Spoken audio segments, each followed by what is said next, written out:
Hearing those words that you have cancer at the age of 32 and that to stage 4, I was in complete shock. Honestly, I could not say anything or talk about anything because I could see my mom hearing those words and having those tears in her eyes. I didn't want to melt down. My name is Harjeet Kaur and I am living in Calgary, Alberta. Uh, My hobbies are currently, just walking in the nature, watching some movies, or listen to some podcasts. Yeah, and some kind of, art activities. So I migrated to Canada in 2018. So that time I migrated to Edmonton in Alberta only, and it was going fine as every migrant thinks of, having a life, having a good career, and working. So things were quite good during that time until 2019 May.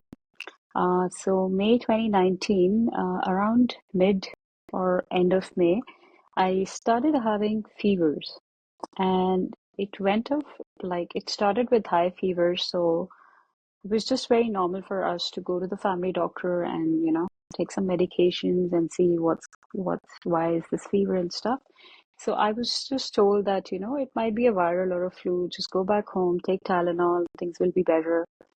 But this episode of fever kept on going for almost like a week, 2 weeks, 3 weeks, 4 weeks, and kept on going. And there were a lot of emergency visits during that time because I had really high fever. It went up to 41 to 42.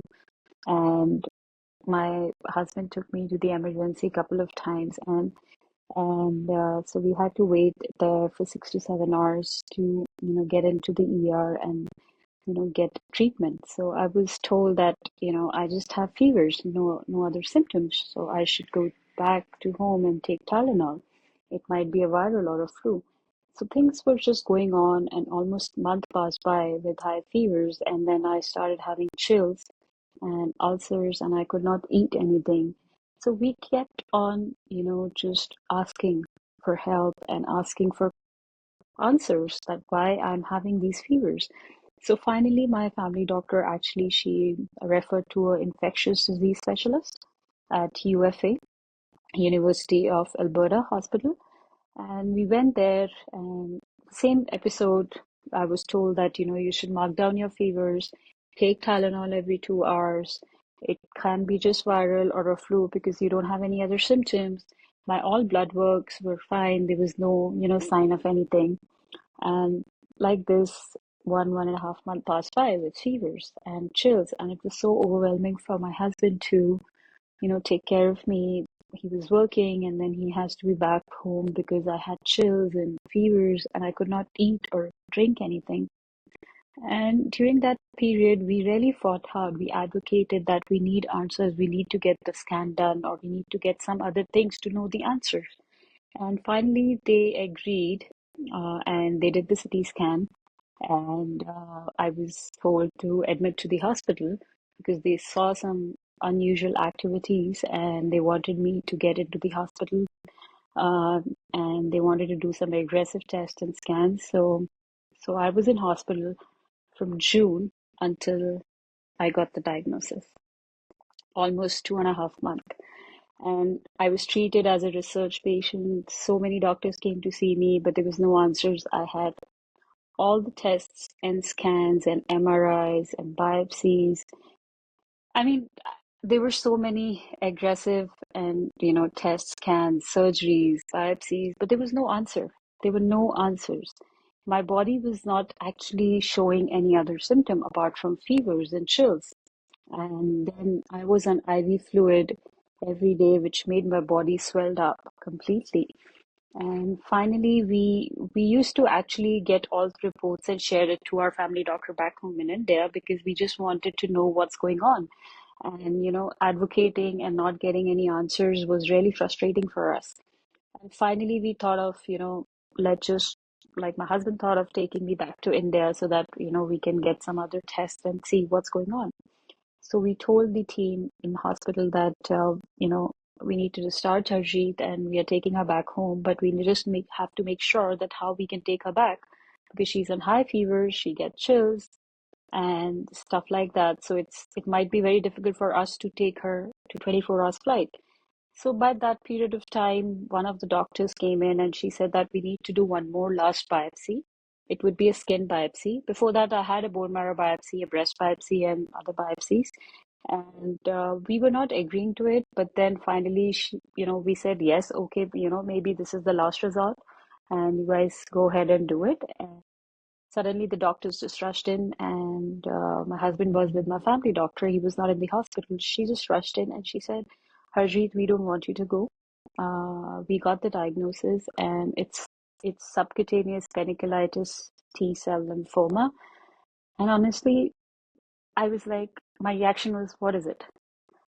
And I didn't know what exactly she's talking about. And my question was, what are you talking about? She's like, it's stage 4 blood cancer. It's a rare type of blood cancer, and the full prognosis report would be ready in few hours. But we would request you not to go back to India. Your condition is really worse and it's critical. We want to start the treatment ASAP. And I just called my husband and I told him that we got the results. And I didn't wanted to tell him on call that it's stage 4 and it's critical and rare. I was just quiet.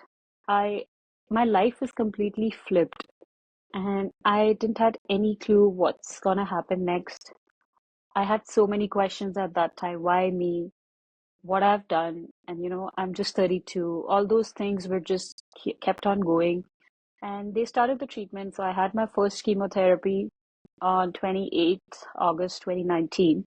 And the drug which was given to me was known as Red Devil. It was a long, huge red kind of injection which was injected to me. I had a PICC line inserted. So I had 2 chemotherapies inside the hospital, but my fevers didn't stop. So my diagnosis was complicated by HLH, an immune disease which actually eats your good cells in the body. And HLH is a rare form of, disease, and it was complicated by cancer, so it made more worse. So I had to be in hospital for another 2 months, and I was discharged in September.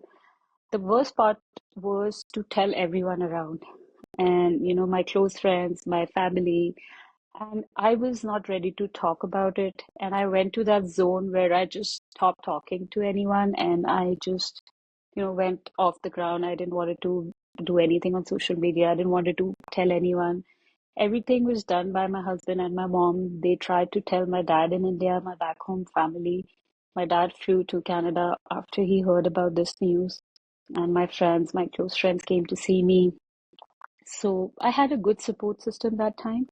But one thing which I was missing was that I don't know what was happening inside me, and I didn't want to express anything because I could see that if I break, everyone around would, me would break. And I used to cry when I was alone in hospital, or, I was in a washroom and I used to cry, but I never cried in front of anyone. I just had that strong face and, that showed that I'm stronger than, cancer and I can do this.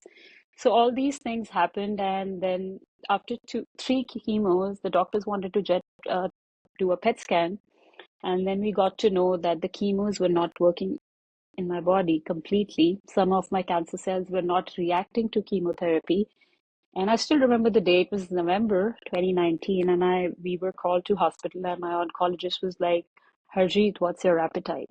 And I was like, "What do you mean by that?" He's like, "I want to know what's your appetite." I'm like, I remember I told him, I want to live. I want to survive. I don't want to deal with all this. I'm done. I really want to live. And he said, I give you 2 options. One is we keep on going and see how your body takes. I can't guarantee anything of how your body reacts because your case is really rare and you are my first patient. And there are only 150 cases reported globally with this type of cancer.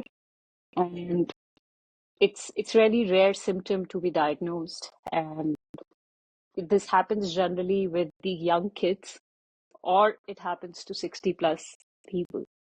So we are trying and hoping our best to treat you well. And then he said the second option I have is a stem cell transplant, which can give you a little life longer. You might have a little life longer. An expectancy would be 5, 10. We don't know. We really don't know, but I'm just telling you that. But there might be a really difficult path of a stem cell transplant. You might get some kind of symptoms which would be lifelong, but I'm just preparing you for the good and the bad. So we went back home, and honestly, during that whole period, I was like, a robot who was just doing things as people were telling, like how robot reacts.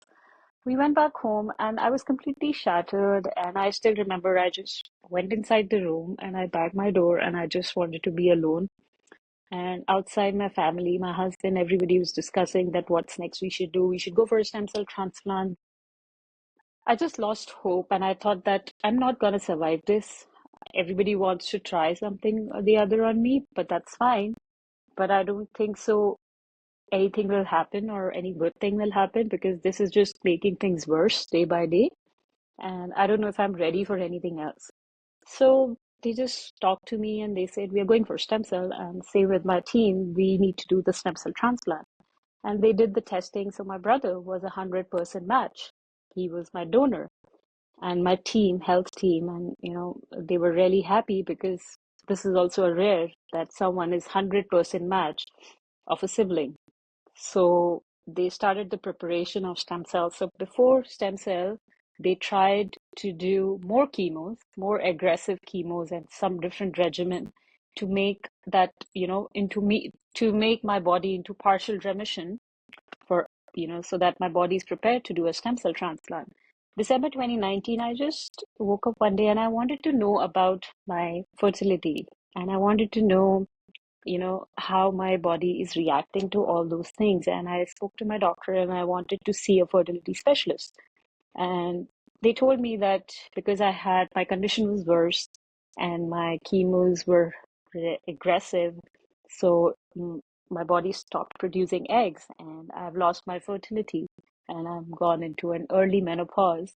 So that news actually shook me very hard because I always dreamt of having a baby, having a family, so I got admitted to the hospital 6th of April and they started the process. The stem cell process is where they kill your immune system. So I was given chemos every day along with radiation and the target was to kill my immune system completely and then to have my brother's stem cell in me.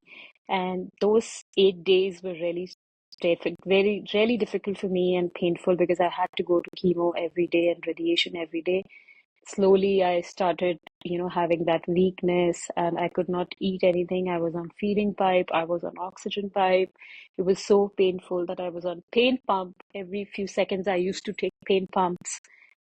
I didn't had any idea about the times, morning, evening. I was in so much of painkillers and pain pumps that I didn't realize the time.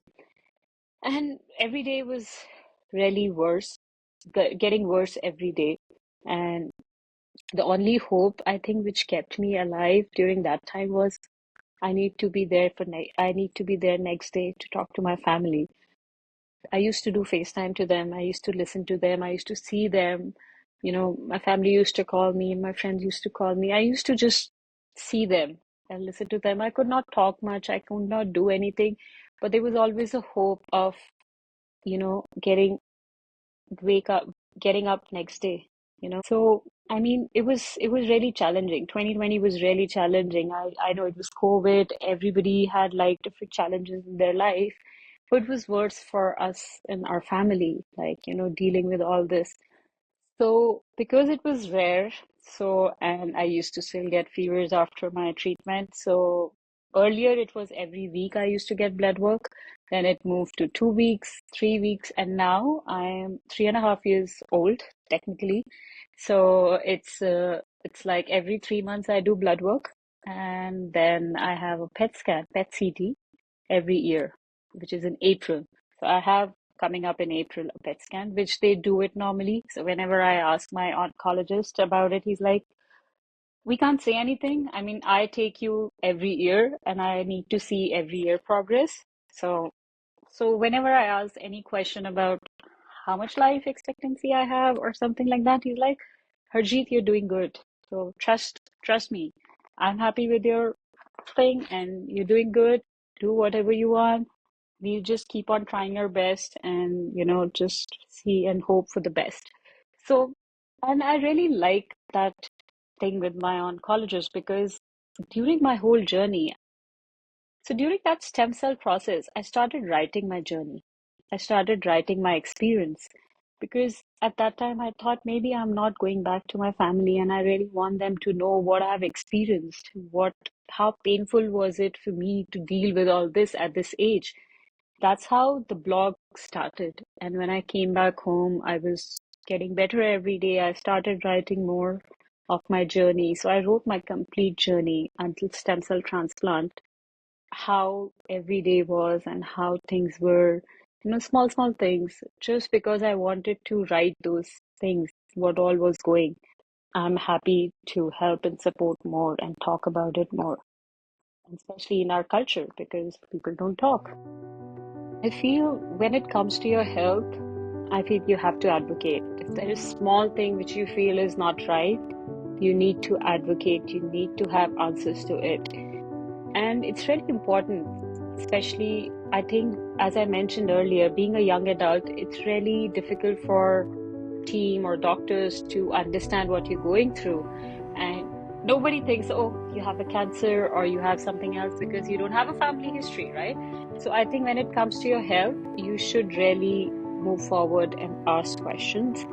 And during the treatment, during the whole process, I think you don't have to just go through go through all by yourself. You don't have to be alone. Ask for support, ask for help. You don't have to fight cancer alone. Just ask for help. There's no harm in asking for help. And just don't lose hope.